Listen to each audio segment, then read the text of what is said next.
Good afternoon, everybody. It's 1 o'clock, so we're going to get started. Thank you for coming. This is the public informational meeting on some proposed pedestrian safety improvements on Main Street South and Poverty Road in Southbury. My name is Matt Tarnowski. I'm the project administrator for the Public Works Department. We've got members of the design team from SLR here, and they're going to run through a presentation on the scope of the proposed improvements. And then after that, if you have any questions, we ask that you go up to the podium in the back to ask them, and we will answer them. All right, I'm going to turn it over to SLR now.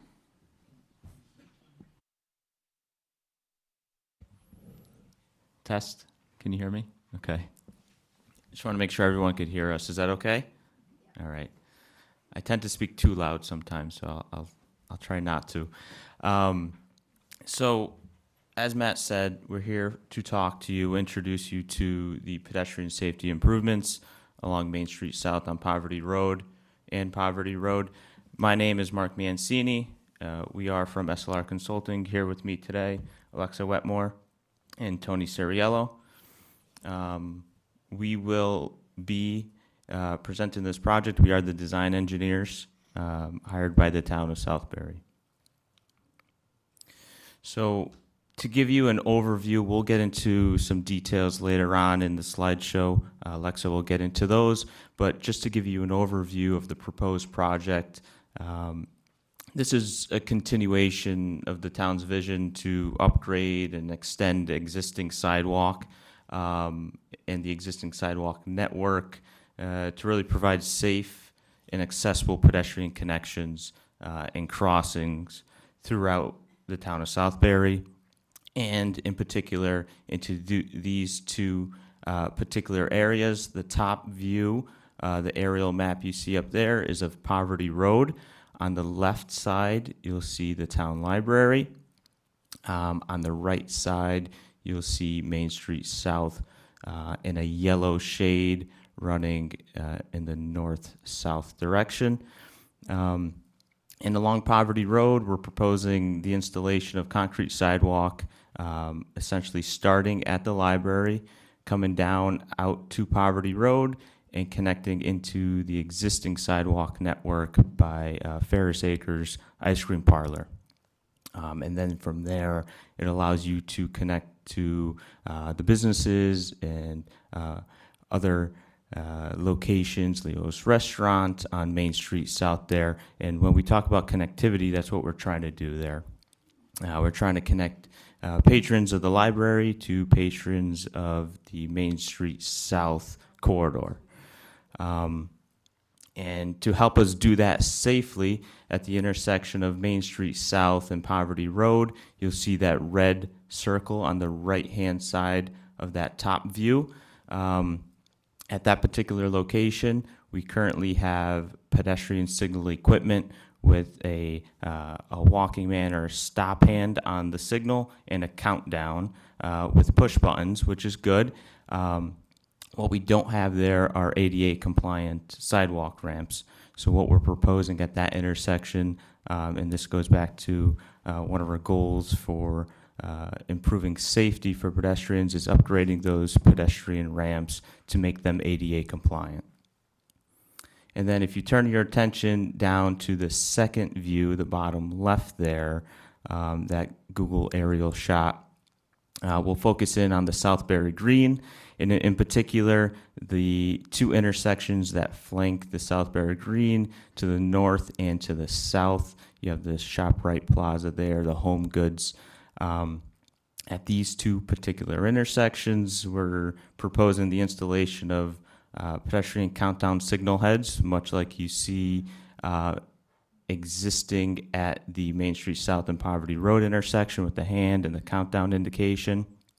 And with that is the inclusion of a APS, or Accessible Pedestrian Signal push button. These are push buttons that are ADA compliant. They have a percussive tone, and they speak to the pedestrian, indicating where they should be crossing.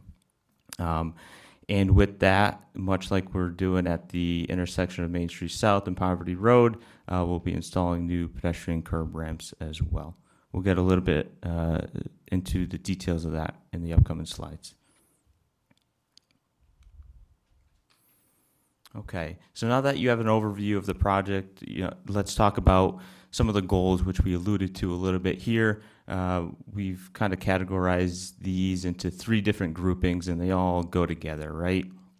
So first and foremost, we touched upon the connectivity. We want to improve the connectivity and the accessibility throughout both corridors here for pedestrians.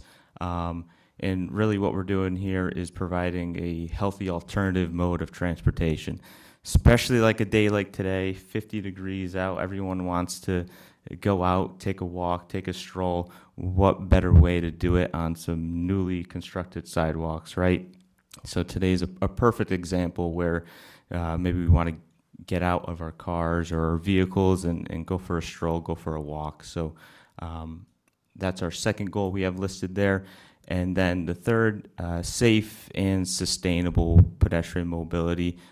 We want to make sure these improvements that we're proposing are both safe and sustainable. So that's why they are in a detailed design and will be rolled out in the upcoming year.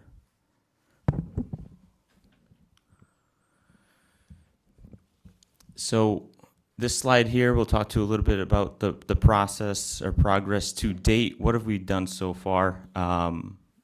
So this project came out of the pedestrian safety study that the town conducted and was finalized in the year 2020, right before COVID and a little bit through COVID there. The town took a look at a variety of potential safety projects, safety solutions, and from that study came these particular improvements that we're presenting to you today. After that study was performed, the town secured some federal funding through the Federal Community Project for construction of this. So this is a federal program. As with any federal program, the construction portion is split 80% federal, so 80% of it's paid by the federal government, which equates to about $445,000, and then there's a 20% town match, and that's just over $111,000. So that's the breakdown of the funding, and the federal funding is administered by the Connecticut DOT. So in addition to the safety study, we prepared conceptual level plans. That was what we started with. We wanted to make sure our project area was secure and it was what we wanted to move forward with. From the conceptual level plans, we conducted a field survey. So that field survey really serves as the base map for the design plans that you'll see here today. One of the most important things we could do on a project.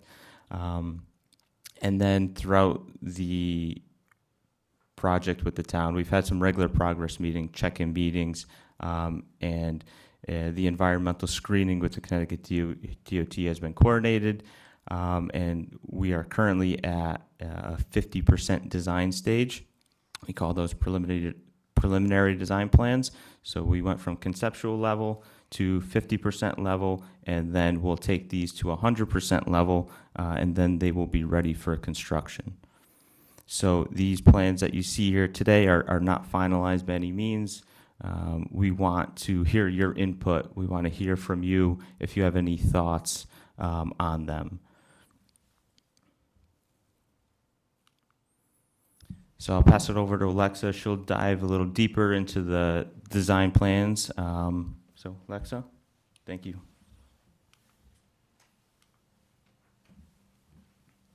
Hi, I'm Alexa. So these are our preliminary design plans. To get your bearings, Poverty Road is along there, and to the right is Main Street South. And then the driveway in the top left, that goes to the Southbury Library. So we have our sidewalk along Poverty Road. and that continues down the driveway.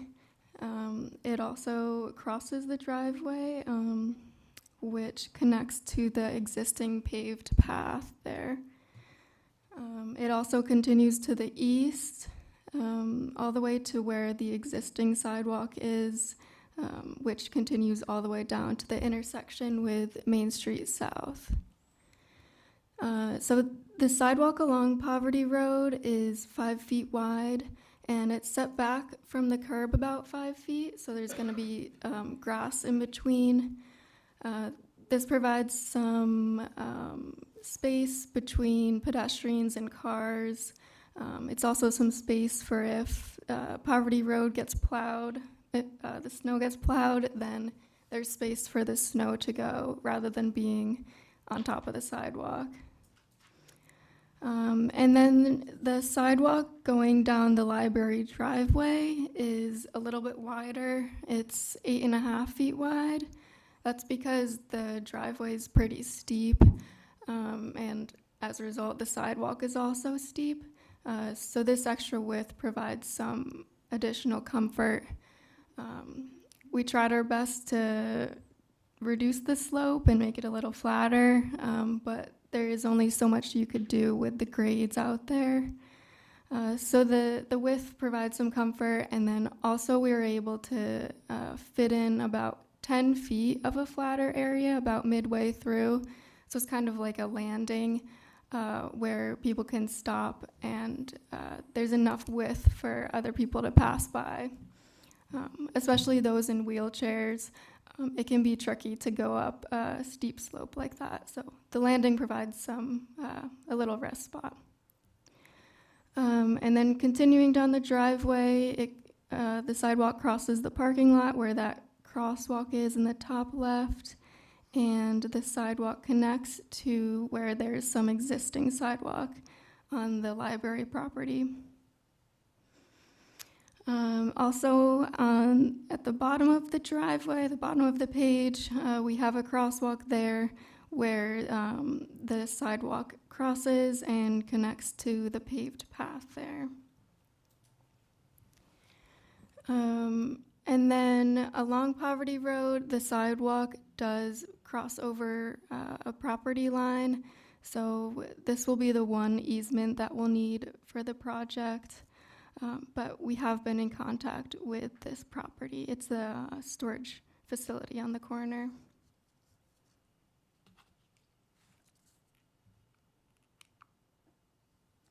So then going to the east, in the top view, that's continuing from the previous page, you can see our sidewalk continues up until the existing sidewalk.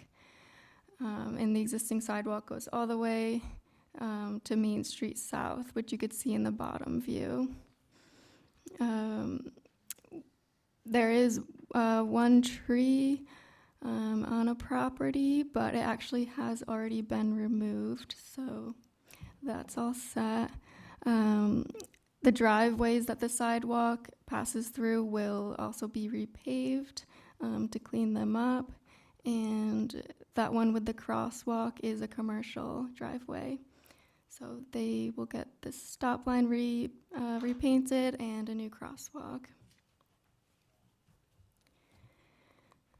And then at the intersection with Main Street South, like Mark mentioned, we'll just be replacing the sidewalk ramps here. The walk lights and push buttons are all set, so we'll just be doing the ramps here, cleaning them up and making sure they're ADA accessible, straightening out one of the crosswalks there.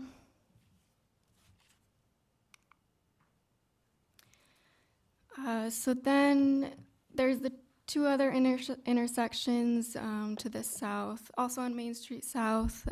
These are at the Southbury Green Plaza. It's the north and south driveways. The north driveway is actually considered Brown Road, so that's what's shown here. North is actually pointing to the right here. So yeah, Brown Road is the northern driveway.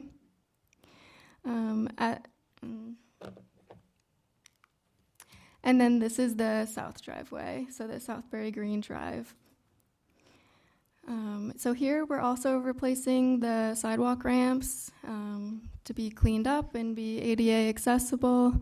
And here we're also replacing the pedestrian signal equipment, which is the walk lights and the push buttons. And as Mark mentioned, the walk lights will be the countdown ones, so you'll be shown how much time you have left to cross. And when one of the buttons is pressed, all of the pedestrians will have walk lights from all directions, and all of the cars will get red lights. So provide some safety there. And I'll pass it off back to Mark. All right, thank you. So now that we've gone through the design, we'll get into some of the right-of-way and environmental impacts that we see on this project. Starting off here with some right-of-way impacts, this project's no different than any other project with the potential for right-of-way impacts. We alluded to the permanent easement required on 82 Poverty Road there. That's at the bottom there, bottom of the screen. In this easement, the right-of-way line or the property line in front of that property is a bit funky, comes out further into the road than you typically see, right? Oftentimes we think of the property line set back maybe 10 feet from the curb, just for instance. But in this particular case, for whatever reason, it comes out into the road a little further. So in order to construct and maintain the sidewalk down the line, a permanent easement is required there from that property owner. And from what I understand, Matt and the town will be pursuing that easement. Other right-of-way impacts, these are temporary rights. Temporary right to grade, temporary right to reconstruct the driveways, temporary right to install silt fence, temporary right to install a sidewalk guy wire, and a right to install pavement markings and signage. These are temporary rights, not permanent rights. There's no compensation for them. The project could still move forward without these temporary rights. They're typically used for access to that property if the contractor, has to step over if we're working right up to the property line, or it's a benefit to the property owner. We talk here about a right to grade. Instead of providing a steep slope at the back of the sidewalk, we'd much rather, maybe come a couple feet onto your property, make that a little more smooth so that you can mow it, right? So it's really us working with the property owner to make overall a better project. And that same thing goes to reconstructing the driveway. In some cases, we like to reconstruct the driveway from the gutter line back to a few feet beyond the back of the sidewalk, because as the sidewalk's being constructed, the driveway may be impacted during construction, so we want to just replace the apron, the first 10-15 feet there. So we threw this slide up here in case there was any questions on the right-of-way process, but the right-of-way process that the town will go through will comply with the Federal Uniform Act, and really the first step of that is just the identification of the right-of-way impacts that we've done here on the 50% design plans, and then we move on with the title search, a meeting with the property owner to discuss those impacts, have that conversation. What do we want to do? What are some concerns from the property owner potentially? And then from there, moving on to the easement acquisition process. If that conversation goes well, if the property owner is willing to work with the town, then you would move on to the easement acquisition process there with the evaluation, offer of just compensation, some negotiation, acquisition, and then your ultimate agreement there.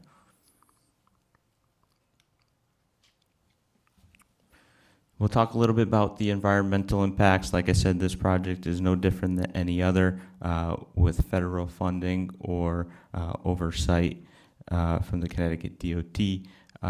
But the project must comply with the National Environmental Policy Act, NEPA.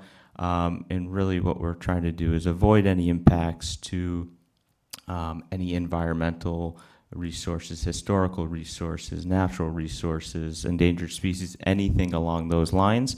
If we do encounter that throughout the project, we want to best mitigate those impacts.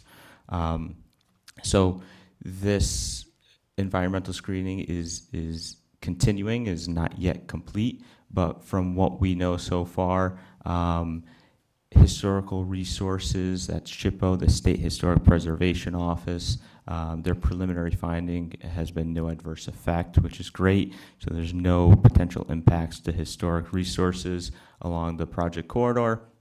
And with that, the tribal consultation as well is in progress. We currently don't have a determination on that. Then moving on to the natural resources, the U.S. Fish and Wildlife Service, they have flagged the potential for northern long-eared bats here, an endangered species. So with that, we'll be restricting time of the year vegetation and tree clearing in order to comply with the U.S. Fish and Wildlife Service's request to protect those bats.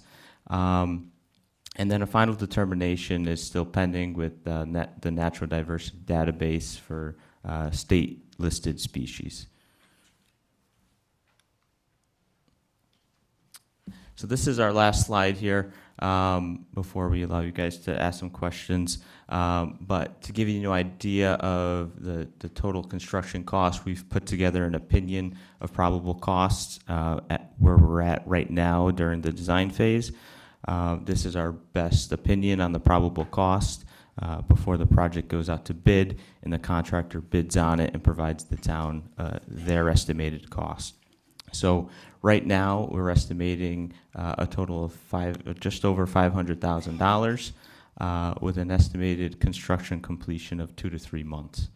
And there at the bottom, you'll see our project schedule. At the end of 2024, we completed this 50% design, and we're currently in that second phase there of the public engagement, utility coordination, and right-of-way coordination. That'll happen here in the spring of 2025 before we move on to the 100% final design phase in the summer.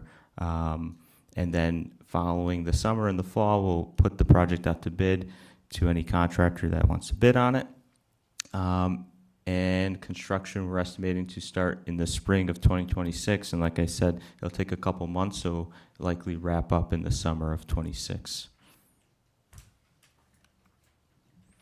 All right, time for questions. If you could go to the back and talk into the mic, thank you.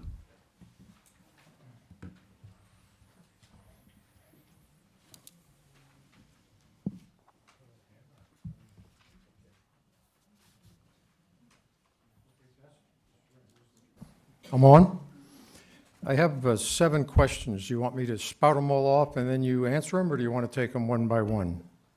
Given you have 7, we'll do one at a time. Okay. My memory's not that good.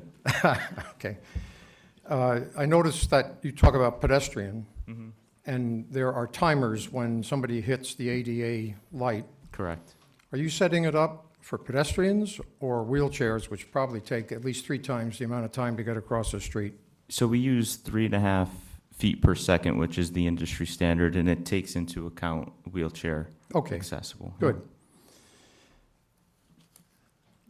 Are you aware that there is, I didn't see anything about flashing lights and alert lights that say that a pedestrian is about to cross. So you might be aware there's a state program where even on non-state roads, if you apply, you can have these lighted signs which flash, not unlike the ones at the senior center, but perhaps more effective. I haven't seen any mention of any flashing signs, just letting the pedestrian know you're coming across. It's equally as important, if not more, that the cars know that somebody's crossing. Absolutely. Well, what are you doing about that? So are you referring to lights at the signalized intersection, or are you referring to the mid-block crossing? I know we have a few flashing beacons along Main Street South here. Yeah, I'll leave it general for this. Okay. I happen to be on the streetscape subcommittee right now, Okay. and we want to be sure we're coordinated with you. Yeah. So- But there are signs that we are starting to look at, and I've talked to the state about them already, and you have to apply in time to be considered. And that means you'd have to do that pretty quickly. If you- Absolutely. So what we have right now at the two intersections along the Southbury Green, we have an exclusive pedestrian phase, so all vehicles stop when they have a red light for a certain amount of time, and then that allows all pedestrians to navigate each corner of the intersection with that flashing pedestrian walk, no walk, with that countdown. So that's what we have in place right now. There are also flashing beacons, rectangular flashing beacons that you have Yeah. out here on Main Street South. Those are more used for mid-block crossings, which we don't have on this particular project. Yeah, well, there ought to be some way, you know, we tend to think about the pedestrian being alert at how much time, but there is something I'm sure you know about it, the Hawk system. Yes, yeah. I'd suggest you look into that, because that tells the driver, hey, watch out, somebody's crossing. Okay, thank you for your Item feedback. 3, I noticed, especially at the library, you're taking down a lot of trees. Point 1, I didn't see any replacement of trees. That's 1 point. Okay.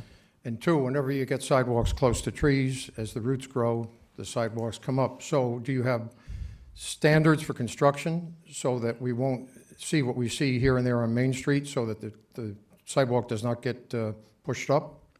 Yeah, so a couple points there. So I think that's something we could potentially look at. I'll defer to the town on that. You know, we are taking down a few trees, and the reason for that is because the sidewalk comes fairly close to that root system. What we want to do is avoid what we're kind of seeing, those roots growing over time and pushing the sidewalk Yeah, up. they do.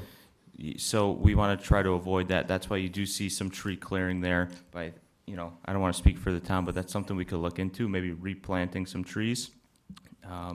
And then to your point, as far as preventing those roots from growing beneath the sidewalk, what we could do is install a root barrier protection. Good. All right. And what will, you know, I think by your reaction, I think you're familiar with it, but that will Yes. help block those roots from growing underneath the sidewalk. That's Yeah. something we've been pretty successful with elsewhere. Time will tell, right? Those measures are in place. How they hold up 20, 30 years from now, it's a long time. It's a heck of a lot better than not doing anything, because you Absolutely. can see the result if you don't put up the barrier. So you said you're Yeah. going to do it, and you'll have the proper substrate underneath the concrete. Yeah, yep, correct. All right. One of the things I noticed too is on our streetscape subcommittee, we're looking at where we might extend it.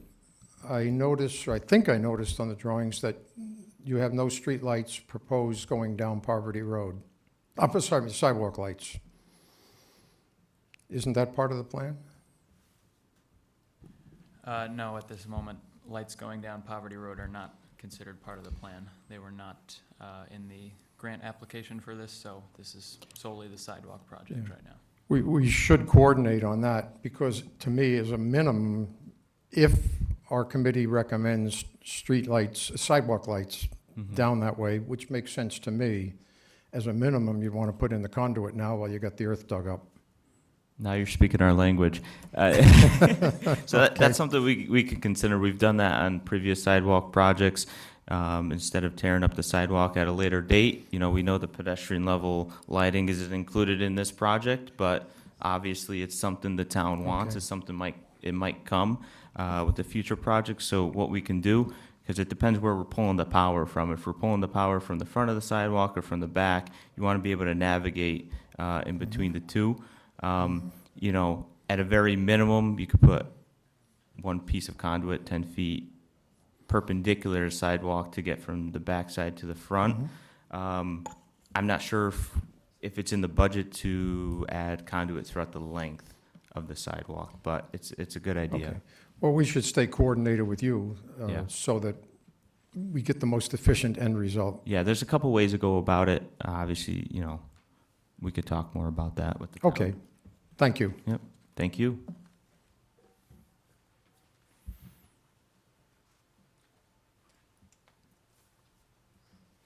Hi. Hi. If my memory serves me right, I think construction is beginning on that one-way bridge at spring of 2026. Okay. Is that correct? Yes, that's correct. So both things would be under construction at that same point in time? Yes. Are there going to be ways set up to navigate that bit of confusion? Yeah, for sure. The Oldfield Road and Poverty Road intersection will be open at that time with construction on Oldfield Culvert scheduled for this year, so you'll be able to go through there. Okay, thank you. I could add that the construction of the sidewalk is, the operation's fairly minimal. They could work off the road with very little impact to the actual roadway network in most cases. So much of that work can be completed off the roadway with very little impact to the regular roadway network, so. Okay, thank you.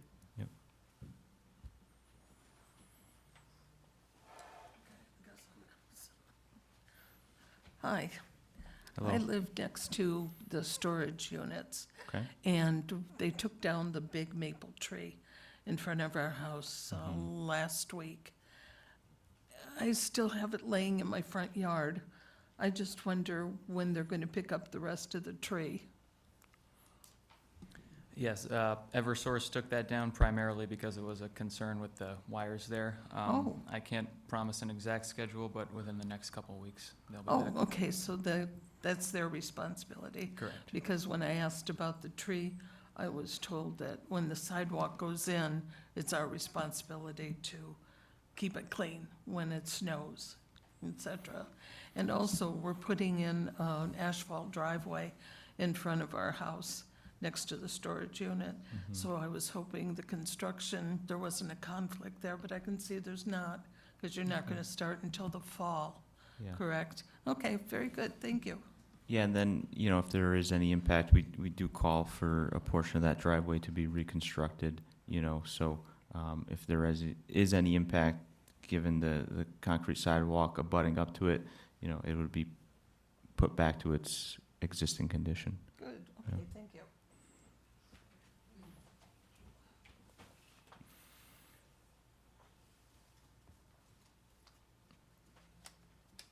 Well, since I didn't see it on there, I'm hoping you're not going to do it because you had flowers or whatever in the road, like, I don't know what you'd call them. Okay, where You know, in particular are you this was talking when about? I saw it on the internet, when I Okay. looked it up or whatever, but I don't see anything dealing with that at all whatsoever. Like certain areas where the road, what do I want to say? You have like the straight lane and then a turn lane, and then you might have Okay. like a section behind the turn lane. Okay, Where okay. it's kind of, you know what I'm saying? A It's kinda- median within the actual roadway for Yeah, plantings whatever, and yeah. whatnot? Okay. I'm hoping you're not going to do any of that. I didn't see anything, but it was on the website when I looked at it. You may have maybe seen that maybe as part of the study that was performed back Okay, in well, 2020. I'm hoping that it's but- done with. You're not going to do that. It's not part of this proposed project, no. Okay, thank goodness, because I would feel sorry for the snowplow guys, the It's usually a big ambulances, maintenance the fire concern. department, Mhm. anybody that has to get on, through the traffic, Mhm. because the road isn't that wide anyway. And if you start putting all these fancy little plants and this, that, and everything else in the middle of the road, but I'm hoping they're gone. I can say they're not Because I part of did- this proposed Okay, project. good.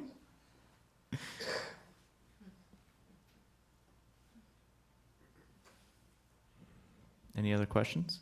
We've had some good participation, so I appreciate it. This is awesome. I only have a very quick one.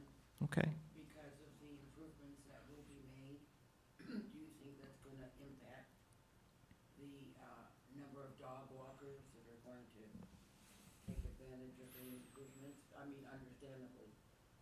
I think you'll see more pedestrian traffic.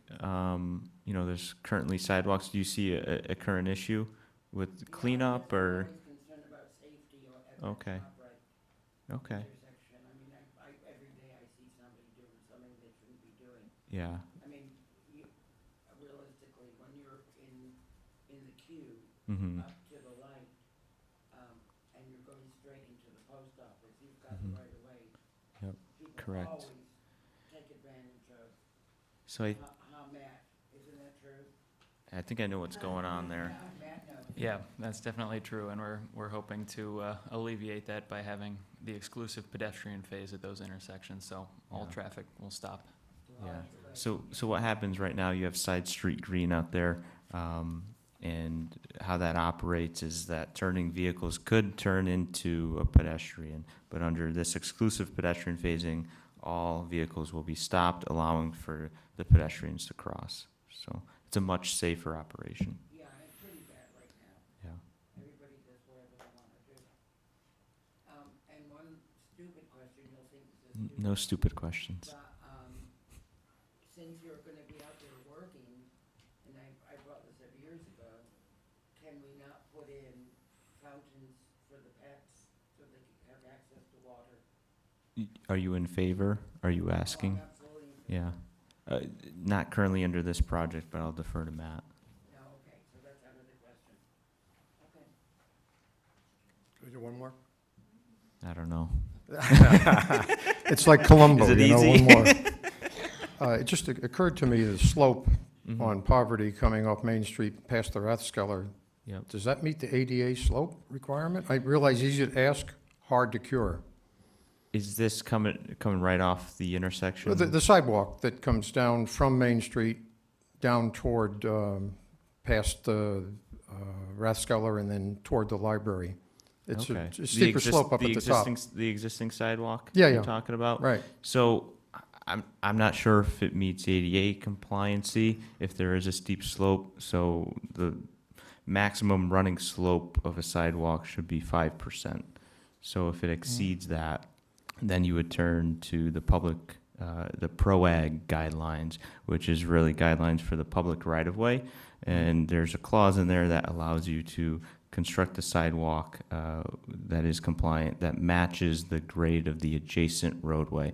So if it doesn't meet that 5%, I would imagine that maybe it matches the grade of the adjacent roadway. But it's out of our project limits, but All right, Those are well, my it just thoughts. seems that you are talking ADA. I realize it's Absolutely. a hard thing to solve if it's over 5%. yeah. My And we're- gut tells me it might be. Yeah, we're dealing with that at the library, as we alluded to. Okay. We try to minimize it as much as we can. We have, the Mhm. sidewalk does weave, which helps with the grade a little bit, but you only have so much room there Yep. with the trees and the property lines and Yep. so on and so forth. Okay, but- just thought I'd mention it in case it had some impact. Yeah, That's good enough. thank you. Hi, I think these improvements are great, but I was wondering, because I read the two plans, the streetscape plan and the pedestrian study, there's 10 years worth of data on accidents with pedestrians versus car or bikes versus car. And it seemed Floodbridge Road and Main Street, I mean, I don't have the last 5 years worth of data, so maybe things have changed.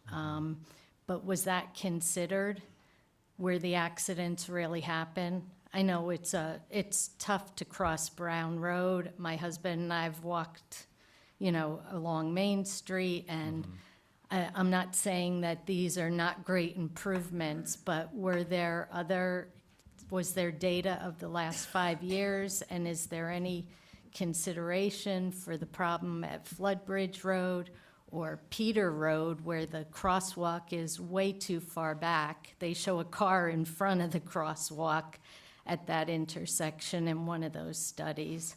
And also Main Street north-south, which I would never cross there. I don't even cross at Peter Road. We would go right up Peter Road and continue walking that way to not cross that intersection. So I believe the improvements you mentioned may have been called out in the SLR pedestrian improvement study from about 5 years ago. I'm not entirely sure, but these particular improvements were chosen at a town meeting and a vote by the Board of Selectmen about 4 or 5 years ago. So that's how we got to this project To development. this one. And then one question for Public Works, are they going to be putting any kind of detail to South Britain Road where they just did those 3 lanes, arrows? Because 3 of the new intersections, it's very obvious, right lane goes right.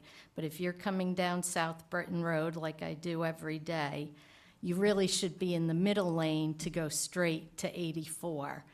but you would think that, you know, you shouldn't be. So I'm just wondering if they're gonna do something to make it more obvious what lane people should be in. Yeah, that that project part. at Exit 14 is certainly not complete right now, and it is a state project, so we don't have too much influence over it, but when the contractor comes back, I'm sure they will be improving signage and pavement Okay. marking there.